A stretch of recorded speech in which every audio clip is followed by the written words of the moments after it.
Hello and welcome to this first lecture of a new section on rapid response and decision making in this course, crisis management. So, in this particular section, we will talk about how to execute rapid response and decision making. And part of that we will follow in this lecture is to look at this four-step crisis response model, right? So, let's take a look at this four-step crisis response model of assess, align, act, and adapt. So, how do you think you can follow this four-step crisis response model? And more importantly, before we do that, why do we need to do that? So, let's understand that a well-structured crisis response ensures that organization, reacts swiftly, effectively, and transparently. And that can help minimize the damage and restore stability. Now, to do that, this four-step model of assess, align, act, and adapt provides a streamlined approach to managing crisis efficiently. So that's the benefit or utility of this four-step process. Now let's take a look at each of these steps in detail.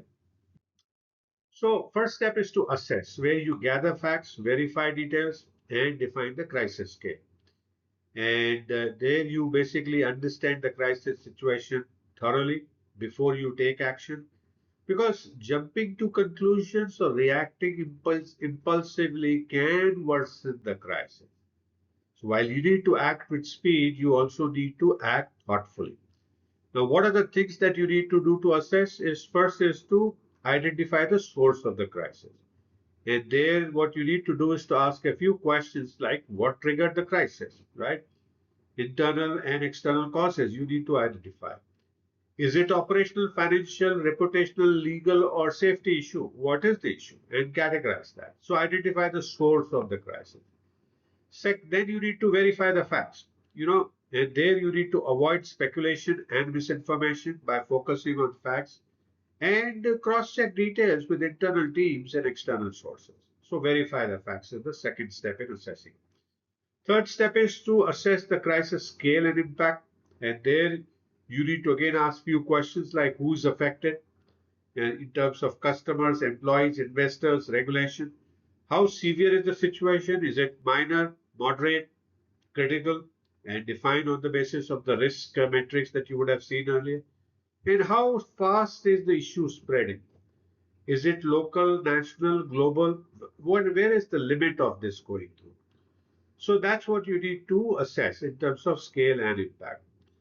Now, for an example, when Samsung faced the Galaxy Note 7 battery explosion issue, they quickly assessed the cause, scale, and safety risk before deciding on the full recall.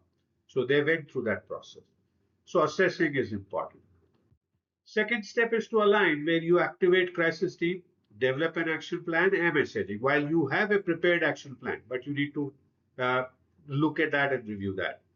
So what you do there is once the crisis is defined, the right people, which in this case will be the crisis management team, needs to be mobilized to coordinate a structured response. Right? And there, what are the things that you need to do?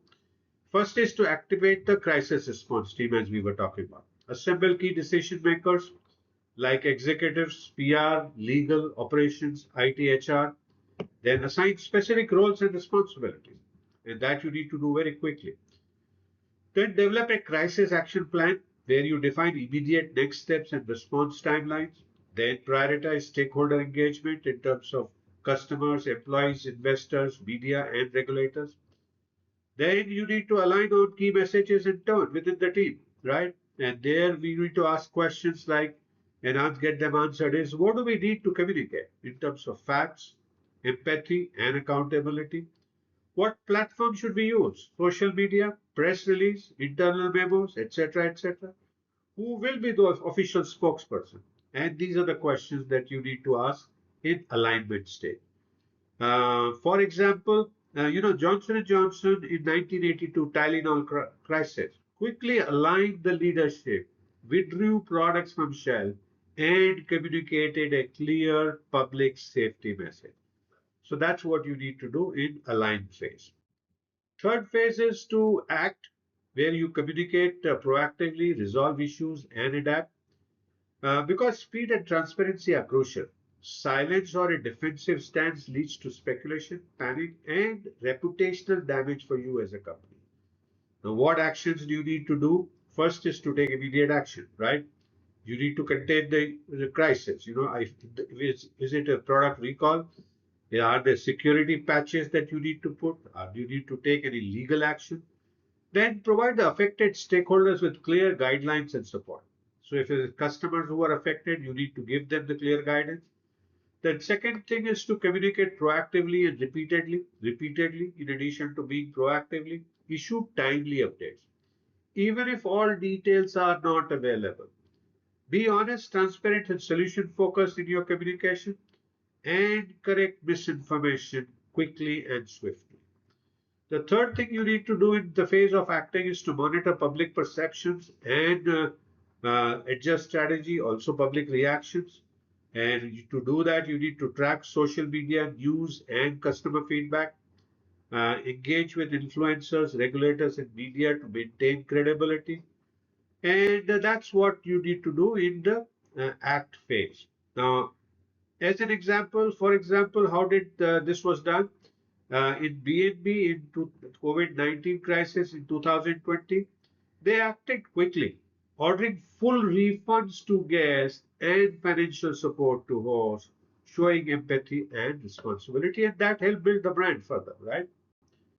The fourth thing is to adapt, where you monitor the situation, adjust strategy, and plan for recovery. Because a crisis doesn't end with the immediate response.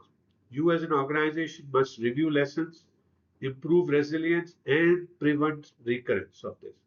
And to do that, what you need to do is to track recovery progress first. Are the customers regaining trust?